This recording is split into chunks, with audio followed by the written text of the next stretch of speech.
On a chilly November evening in 2005, the quiet streets of Trenton, New Jersey, echoed with the sound of a mother's scream that would never fade.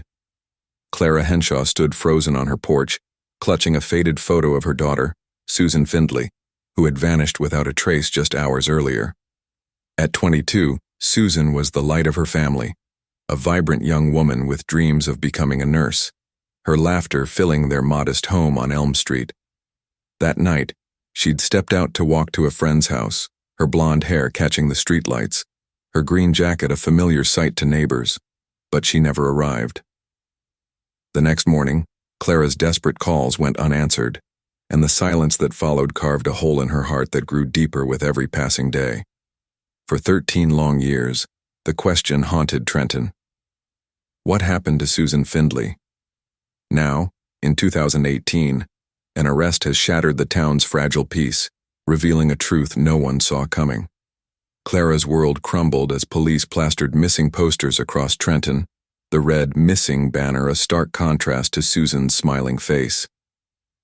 Neighbors gathered, whispering about the last time they'd seen her. Some recalled her waving goodbye. Others noticed a shadowy figure near the corner of Maple and Elm. The initial search turned up nothing but a single earring dropped on the sidewalk, its delicate silver glint a cruel reminder of her presence. Detectives combed the area, interviewing friends and family, but leads dried up fast. Susan's boyfriend, Liam Carter, insisted she'd sounded normal on their last call, yet his nervous glances raised eyebrows. The case stalled, leaving Clara to light candles every night, praying for answers as Trenton moved on, the memory of Susan fading into a quiet ache. Years passed, and the Findley home became a shrine to a lost daughter. Clara kept Susan's room untouched, her nursing textbook stacked neatly, a half-finished scarf on the bed, the scent of her lavender perfume lingering.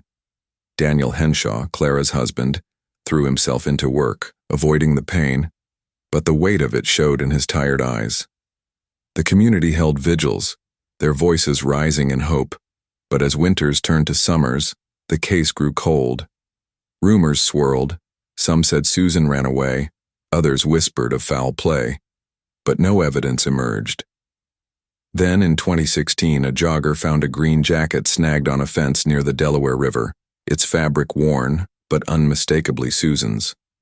The discovery reignited hope, yet forensic tests revealed only traces of dirt and river water, offering no clues to her fate. By 2017, a new detective, Mara Ellis, took over the case, her sharp eyes spotting what others had missed. She dug into old files, noticing a pattern in late-night reports of a man lingering near Elm Street in 2005. Witnesses described a tall figure with a limp, always gone by morning. Mara cross-referenced this with local records, uncovering a name. Victor Lang, a 38-year-old mechanic who lived 2 blocks away. Back then, he'd been questioned briefly, but had an alibi from his sister who claimed he'd been home. Mara wasn't convinced. She requested DNA samples from the jacket, hoping modern technology could unlock the past. Weeks turned to months, and the lab worked tirelessly, comparing the findings to a national database. The wait was agonizing for Clara, who spent sleepless nights staring at Susan's photo, willing the truth to surface. In early 2018, the breakthrough came like a thunderclap. The DNA on the jacket matched Victor Lang, a match so clear it sent shockwaves through the Trenton Police Department. Officers moved quickly, arresting Victor at his garage, his hands stained with grease as handcuffs clicked shut. The town buzzed with disbelief. Victor had been a familiar face, fixing cars and chatting with neighbors, his limp a quiet trademark. Clara collapsed when she heard, tears mixing with relief and rage. "He lived so close," she whispered, her voice breaking. Daniel stood silent, his fists clenched, the years of waiting finally giving way to a name. But the story didn't end there. As investigators dug deeper, they found a hidden room in Victor's basement, its walls lined with photos, Susan's face among them, alongside notes scribbled in a shaky hand. The discovery painted a chilling picture, one that would unravel the mystery of that November night and leave Trenton reeling. The arrest turned heads, but the details that followed turned stomachs. Victor's sister, Ellen, broke down under questioning, admitting she'd lied in 2005 out of fear. She revealed Victor had come home late that night, his clothes muddy, his mood dark. He'd muttered about teaching someone a lesson, but she never pressed further, terrified of his temper. Police searched the riverbank where the jacket was found, uncovering a shallow grave marked by a rusted shovel. Inside they found remains, small bones and a fragment of green fabric, enough for a forensic team to confirm Susan's identity. The news hit Trenton like a storm, neighbors gathering outside Victor's garage, their murmurs a mix of anger and sorrow. Clara and Daniel sat in their living room, the photo of Susan now a symbol of both loss and justice, as the town braced for the trial that would bring the full truth to light. Don't forget to subscribe to the channel and hit the notification bell to stay updated with the latest stories. The road ahead was uncertain, but for the first time in 13 years, Clara felt a flicker of peace, knowing Susan's story was no longer lost in the shadows. If you're hooked on this unfolding mystery, like the video and subscribe for more. Justice is finally within reach. The discovery of Susan Findley's remains sent a ripple through Trenton, each wave carrying a mix of relief and rage.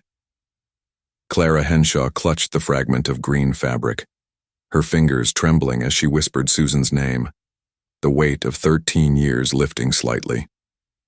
Daniel stood by the window staring at the street where their daughter had vanished, his silence louder than words. The forensic team worked late into the night, piecing together the bones, confirming what the DNA had already suggested. Susan had been taken that November night in 2005, her life stolen by a man who'd lived among them. Victor Lang's arrest had cracked the case open, but the why and how still hung in the air, a mystery that kept the town on edge. Neighbors gathered in small groups, their whispers turning to shouts as they recalled Victor's quiet nods and quick fixes, never suspecting the darkness behind his limp. Mara Ellis led the charge, her determination unshakable as she pieced together Victor's story. Interviews with his former co-workers revealed a man who'd grown erratic after a workplace injury, left him with that limp, his temper flaring over small slights.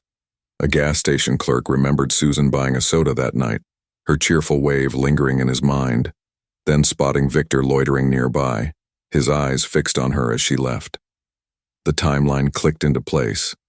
Victor had followed her, his rage ignited by some imagined disrespect, leading to a struggle near the riverbank. The shallow grave suggested panic, a hasty attempt to hide his crime. Mara presented this to the police chief, her voice steady despite the horror. "He watched us search for her," she said, and smiled while he did it. The revelation fueled a fire in Trenton, where trust in their quiet streets had been shattered. As the investigation deepened, Victor's basement became a chilling gallery. Photos of Susan, some taken from a distance, others up close, lined the walls alongside scribbled notes about her routines. A diary entry dated November 2005 read, "She ignored me. She'll learn." The word sent a chill through the detectives, painting Victor as a man obsessed, his actions driven by a twisted sense of rejection. Ellen Lang, his sister, tearfully confessed more, recalling how Victor had scrubbed his clothes that night, his hands shaking as he muttered about fixing things. She'd turned a blind eye, fearing his violence, but now faced her own guilt. The evidence mounted, DNA, the grave, the photos, building a case that left no room for doubt. Yet Victor remained silent, his cold stare meeting Mara's questions with nothing but a shrug, as if the past meant nothing to him. Trenton's reaction was raw. Protests formed outside the police station, signs reading, "Justice for Susan," waving in the crisp air. Residents who'd waved to Victor at barbecues now spat his name, their anger directed at both him and the system that let him slip through. Clara joined the crowds, her voice breaking as she spoke of Susan's dreams, her nursing ambitions cut short. Daniel stayed home, sifting through old letters Susan had written, each word a stab to his heart. The media descended, cameras flashing as headlines screamed, Neighbor turns killer in Trenton cold case. Local news replayed footage of the arrest. Victor's grease-stained hands a stark image against the handcuffs. The town felt betrayed. Their safe streets now a stage for a nightmare they couldn't unsee. The trial loomed, but first came the autopsy results. The medical examiner confirmed Susan had died from a blow to the head, likely during the struggle, her body dumped in haste. The green jacket torn at the sleeve bore Victor's fingerprints, a final nail in his coffin. Mara visited the Findleys with the news, her eyes soft as she handed Clara a small box of Susan's belongings recovered from the grave. A locket with a photo of the family inside. Clara wept, clutching it to her chest, while Daniel nodded, a tear slipping down his cheek. The community held a vigil by the riverbank, candles flickering against the water, their light a tribute to Susan's lost years. Yet amid the sorrow, a new resolve grew. Trenton would not let her memory fade, and the trial would bring the answers they'd waited for. Victor's defense tried to fight, claiming the evidence was circumstantial, that his sister's testimony was coerced. But the prosecution countered with the DNA match, the photos, the grave, each piece a thread in an unbreakable web. Witnesses took the stand, recounting Victor's odd behavior, his late-night walks, his sudden mood swings. A former friend testified to seeing him near Elm Street that night, his limp unmistakable under the streetlights. The courtroom buzzed, tension thick as Victor sat motionless, his face a mask. Clara and Daniel watched, their hands clasped, the locket glinting in the light. The truth was close, and with it, a chance for justice that had eluded them for over a decade. As the days wore on, Trenton held its breath, knowing the verdict would either heal or deepen the wound left by Susan's disappearance. The pressure on the police grew, with some blaming the 2005 team for missing Victor's red flags. Mara defended her predecessors, noting the limited technology back then, but the public demanded change. A local paper ran an editorial, Susan Findley's Case, a call for modern justice, urging better training and DNA preservation. Students at Trenton State College organized forums pushing for reforms, their voices echoing Susan's name. Clara found strength in this, speaking at one event, her frail frame belying her fierce words. If her loss saves another family, it's something. Daniel stood beside her, his quiet nod a testament to their shared resolve. The town began to see Susan not just as a victim, but as a catalyst, her story sparking a movement that reached beyond their streets. Like the video and subscribe for more. Let's keep Susan's story alive as we uncover the truth together. The trial approached, and with it, the promise of closure, though the scars of 2005 would never fully fade from Trenton's heart. The trial of Victor Lang began in the spring of 2018, a somber affair that drew Trenton's eyes to the courthouse on State Street.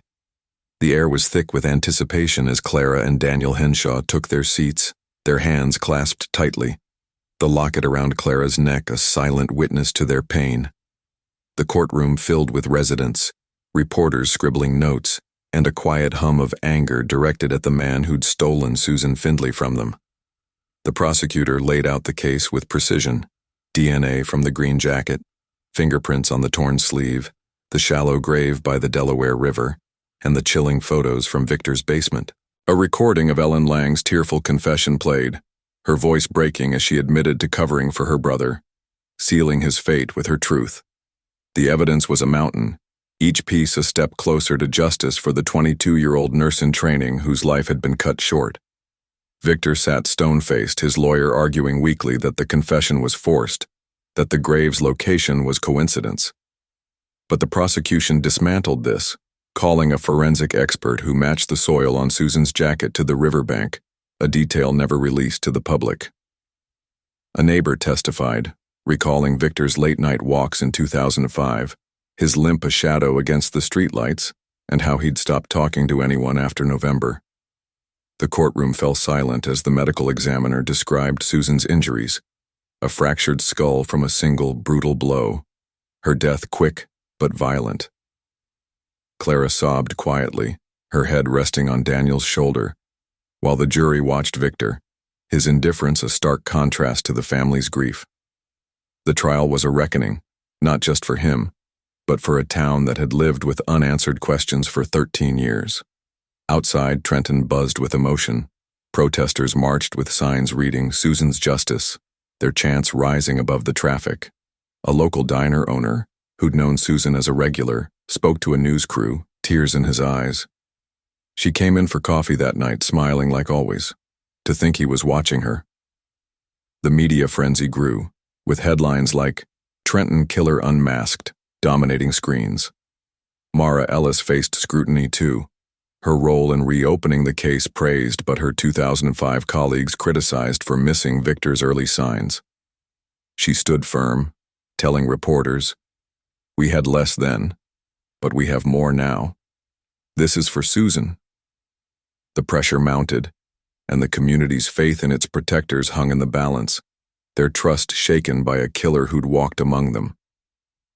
As the trial progressed, Victor's past unraveled. A former boss revealed he'd fired Victor months before 2005 for aggressive behavior, his limp worsening after a fall that left him bitter. Friends described a man who'd once been jovial, now withdrawn, his garage a retreat where he brooded. One co-worker recalled Victor muttering about disrespectful kids after an argument with a teenager, a hint at the rage that may have sparked that November night. The prosecution painted him as a time bomb. His obsession with Susan, born from a chance encounter, turned deadly. The defense faltered, their claims of coercion drowned by the weight of evidence, photos, DNA, the grave. Victor offered no defense, his silence a confession in itself, his cold stare meeting the judge's gavel with nothing but emptiness. The verdict day arrived, the courthouse packed to the brim. Clara and Daniel sat front and center, their faces etched with 13 years of waiting. The judge read the charges, first-degree murder, then delivered the words they'd longed to hear. Based on overwhelming evidence, the court finds Victor Lang guilty. A gasp rippled through the room, followed by stifled sobs and a few cheers. The judge continued, "Your actions ended a young woman's life and haunted a community. Justice, though late, has arrived." He sentenced Victor to life without parole, his gavel striking like a final heartbeat. Clara wept, her tears a mix of sorrow and release, while Daniel squeezed her hand, a silent vow kept. Outside, the crowd erupted, candles lit in Susan's memory, their light a beacon against the evening sky. The aftermath brought a bittersweet peace to Trenton. The Findleys received Susan's locket back, its photo a fragile link to their daughter. Clara spoke at a memorial by the river, her voice steady. Susan wanted to heal people. Let her death heal this town. Daniel nodded, adding, "We'll carry her forward." The community rallied, donating to a nursing scholarship in Susan's name at Trenton State College, her dream alive in new students. But the scars remained. Neighbors eyed each other warily, the safety of Elm Street forever altered.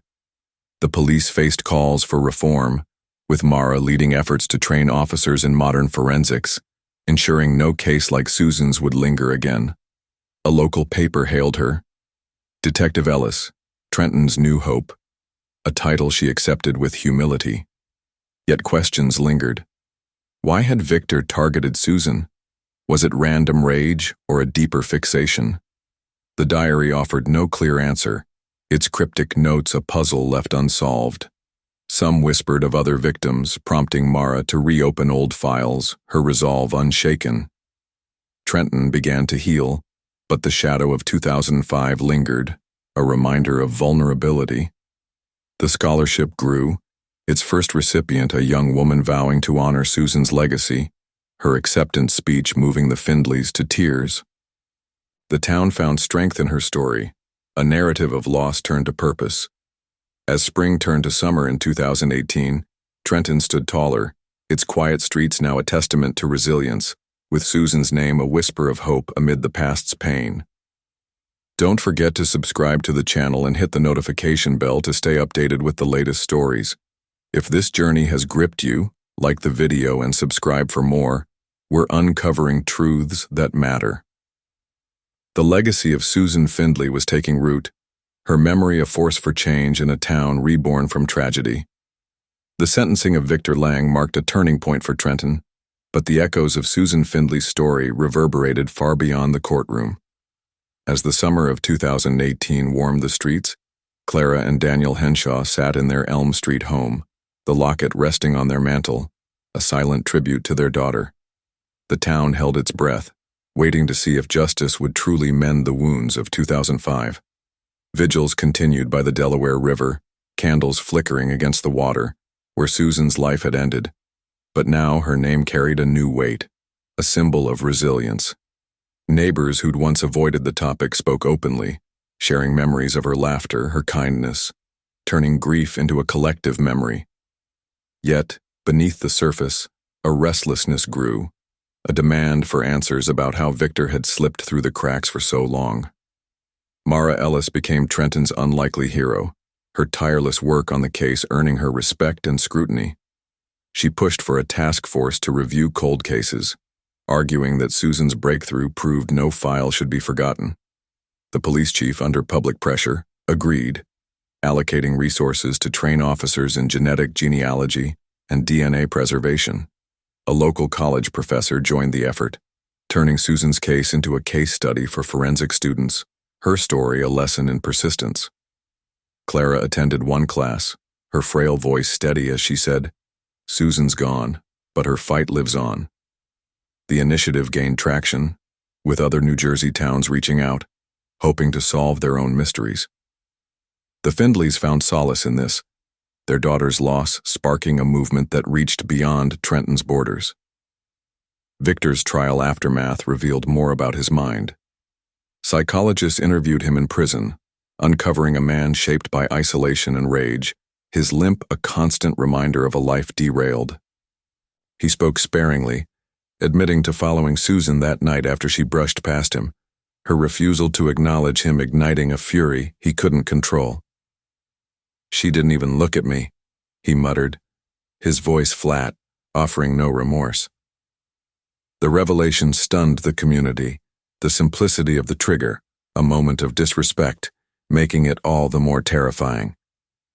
Ellen Lang faced her own reckoning, pleading guilty to obstruction, her sentence light, but her shame heavy.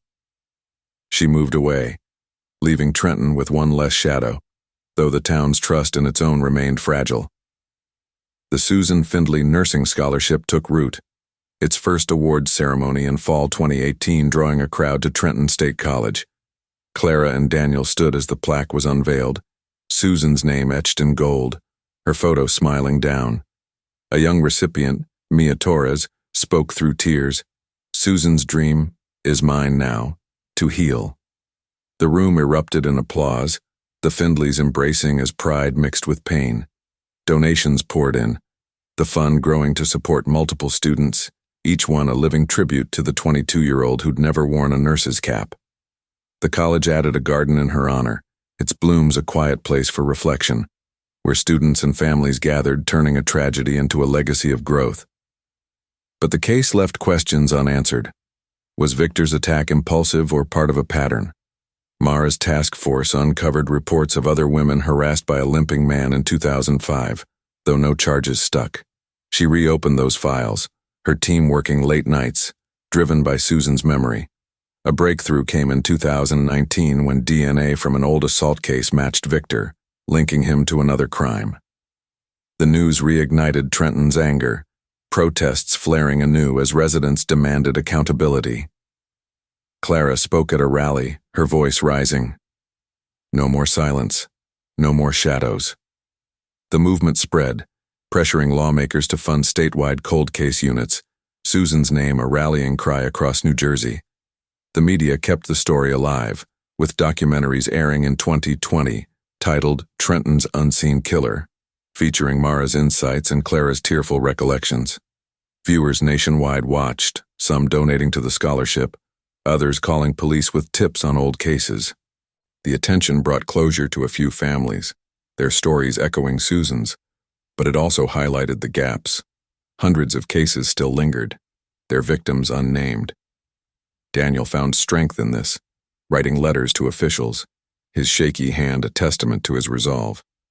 "Susan's truth opened doors," he said in an interview, "and we won't stop until they're all open." Trenton evolved, its quiet streets now marked by awareness campaigns, safety workshops, neighborhood watches, all born from Susan's loss. A mural appeared on a downtown wall, her face painted with flowers, a reminder of her vibrancy. Yet the Findleys' home remained a place of quiet grief, Susan's room still untouched, her scarf waiting. Clara visited daily, talking to her daughter's memory, finding peace in the legacy she'd left. The town's healing was slow, but real, its scars a badge of survival. As 2021 dawned, a state report credited Susan's case with solving 5 others, her story a catalyst for change that reached beyond New Jersey. The impact grew personal for Mara, who received a commendation in 2022, her work on Susan's case a cornerstone of her career. She visited the Findleys, bringing updates on new leads, her presence a bridge between past and present. Clara smiled faintly, saying, "You gave us Susan back in a way." The scholarship expanded, funding research into rural healthcare, a nod to Susan's roots. Trenton's transformation was incomplete, but undeniable, its people united by a shared resolve to never let another case go cold. As the years passed, Susan's name became a whisper of hope, her story a lesson in justice delayed but not denied. Don't forget to subscribe to the channel and hit the notification bell to stay updated with the latest stories. If you're moved by Susan's journey, like the video and subscribe for more. We're shining a light on the shadows together. Her legacy endured, a beacon for a town and a state, proving that even in the darkest nights, truth can rise.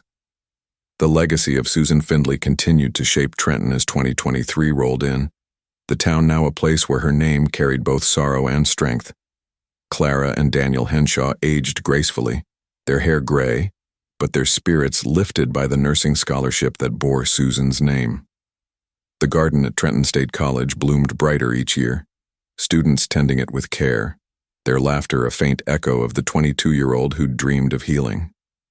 Victor Lang remained behind bars, his silence a cold reminder of that November night in 2005, but his conviction had sparked a fire.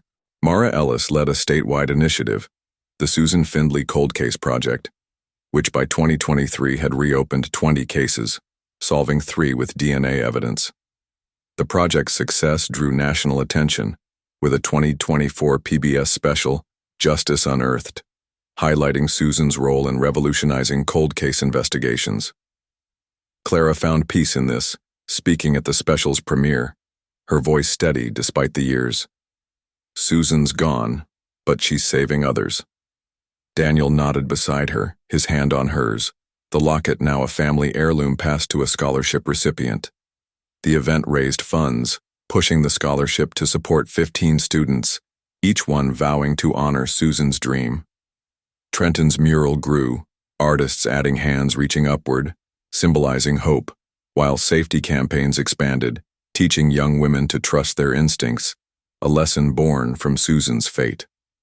The town's healing deepened, its streets safer, its people more vigilant, yet the pain of 2005 lingered in quiet moments.